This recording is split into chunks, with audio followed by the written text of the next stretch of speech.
Hi, everyone. I am Lisa Caprelli. I am so proud to be interviewing Krystal Jones. So, Krystal, tell us about you, about your background as a teacher, educator, mom, and how you created this brand, Brilliant Babies. And you'll show us some of the amazing pictures of your product that you have. So my name is Krystal. I am a wife and a mommy of two. I have a 4-year-old son who's in preschool and a 2-year-old. Previously, I was a kindergarten teacher for 10 years, and I also taught overseas in Abu Dhabi for a couple of years as well. I loved it. I thought I was going to be like a kindergarten teacher for my life. Like I loved my job. I loved the kids. They were like my first babies. I've only been a mom for 4 years. I've been a teacher for, 10 plus. I mean, I loved children. I've always worked with children since the age of 16. I just knew like I was a born educator. My business kind of evolved as just a product that I had in my classroom. Busy bags were like their favorite center station activity because they could just take ownership of their learning. They were very hands-on and engaging activities for them. So much so that they would go home talking to their parents about the bags. There's a certain activity in each bag. This one is our name bag. So it has like 7 activities that teaches the child how to like practice, learn how to spell and write their name.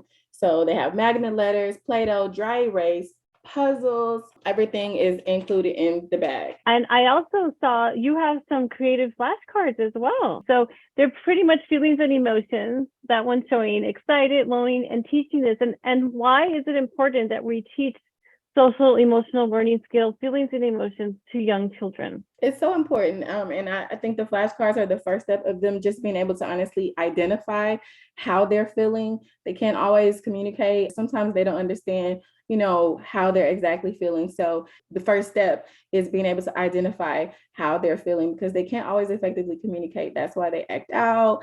Emotional regulation is so important, even as adults. This is a tool that is needed throughout the entirety of life. And so the quicker, the earlier that we start to embrace and understand and be okay with how we feel and how we can best manage our feelings, it sets us up to have just a more impactful and profound life as we grow. So I read that you've been to 20 countries, and in that you've always had a serving heart in teaching. Tell us how you did that in some of the countries that you enjoyed visiting. About 3 years into my teaching career, I was like, oh, I had this like itch to go teach overseas. And I was only 27. So mom and a lot of people thought, what are you doing? And, they just knew the Middle East and like all the things you hear of the Middle East, which are not factual, by the way, and so they thought it wasn't going to be safe. I was so for it. So I literally packed up all my things, moved to the other side of the world. And I mean, honestly, it was the best experience of my life. Like it was life changing, life impacting. I was able to teach children from all over the world. I worked specifically with Arabic children. I taught kindergarten over there as well, but they didn't speak any English. So I was able to learn a little bit of Arabic and learning how to communicate with them. But I was teaching them to speak English. But while I was over there, I was given the opportunity to travel to places like Egypt, and I saw the pyramids. I went to Jordan and floated in the Dead Sea. It was amazing. Like I was able to just go so many places. As we say, you have traveled across the globe in many different places, seen many different faces, personalities, young people, old people. I know you promote kindness. What do you see as a common trait among all of us earthlings? Kindness for sure is something that I was able to encounter while traveling. A lot of times it was just me and one friend, and we would be in these strange places and we were dependent on strangers to like, translate for us, help us get to here, travels, food, lodging, everything. Mm-hmm. I mean, we encountered friends, all over that were super kind and just like helping us as we navigated. It could have been a dangerous experience, but it was beautiful. It was a beautiful experience. And we kind of all type of people that were very kind and helping us and excited about us being American teachers, in Bali, you know what I mean? So it was just a beautiful experience. Yes. Krystal, what is something you would tell your younger self, like your kindergarten and first grader self? what I would tell my younger self is just to embrace life and, live life to the fullest and go for your dreams. Like my parents always taught me, go big or go home, like, so whatever my dreams are, like, I'm always shooting for them. Live with no regrets. Like, I never want to wake up and be like, I wished I would have done that. I can honestly say, like, at 36, I don't really have any regrets. Like, I did everything that I wanted to do. Some things maybe didn't work out, but I had no regrets. I live life to the fullest. I take pride in, like, just taking the big risks. Like, the big risks, they really do have the best rewards. Being a teacher and educator, I often find that the importance of play, how important is it for us as young children and parents of those young children to really impress upon that play is important, and even as adults? Play is the work of a child. It is the most important thing. I often try to press upon that to parents. That's how kids learn. They learn by play, and I feel like the better understanding we as parents, we as educators understand that, the more our children will be acceptable and excited and engaged in their learning. And that's why I feel like I thrive as a teacher. I was rookie teacher of the year. I was teacher of the year, a couple of times, because I was all about making learning fun. My kids, they loved to come to school. They didn't want to miss school because we had fun.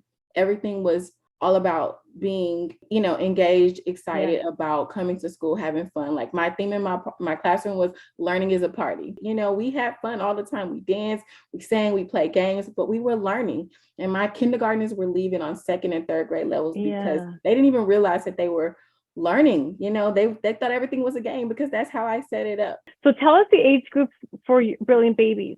Brilliant Baby serves from 1 up. Flashcards are for representation purposes, 1 year old, onto learning 5, 6, 7, 8. And the busy bags specifically start at age 3. I'm more so focused on stages and not ages, because you could have a 5-year-old, here, and you could have an 8-year-old here, so I have ages, but again, I am a teacher that focuses on the stage of development that the child is on. So tell us what you want to be remembered for. I think the thing that I would want to be most remembered for is just being able to have a positive impact on a child's ability to have a love for learning. As a kindergarten teacher, I wanted to set the proper foundation for their very long educational career. And I feel like, to me, kindergarten is the most important grade. I equate it as to building a house. You build a house if your foundation is rocky, if it's shaky, if it is not built well, it will not withstand all of the things that a house is going to endure in the 30, 40, 50 years of a lifespan.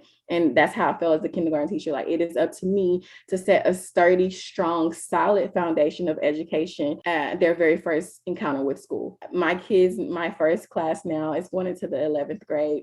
And I'm still their favorite teacher. I still talk to some of my students. They still call me. So they've watched me, like, grow as a mom, and we still have a relationship, but they attribute me for, like, building that, instilling that love of learning, and just their very first teacher that they knew loved them and cared about them and was willing to pour so much into them. So that's been my mission. And that's what I want all of my students to be able to be like, I know she loved me. I know she cared about me. She taught me to love learning. And I'm 20, I'm 30, and I still remember, like, everything that my teacher, she gave me at 5. What are words of wisdom from maybe a prior mentor, or quote, or wisdom you live by? So everything that I do, I do it with love. And that's what I live by, whether it be teaching, mothering, my business, being a daughter, like, anything that I do, like, I do it with my heart. I do it with love. Well, Krystal, thank you for being with us. We're going to share with you ways you can connect with Krystal and support her great work in the world. And thank you, Krystal. Thank you so much.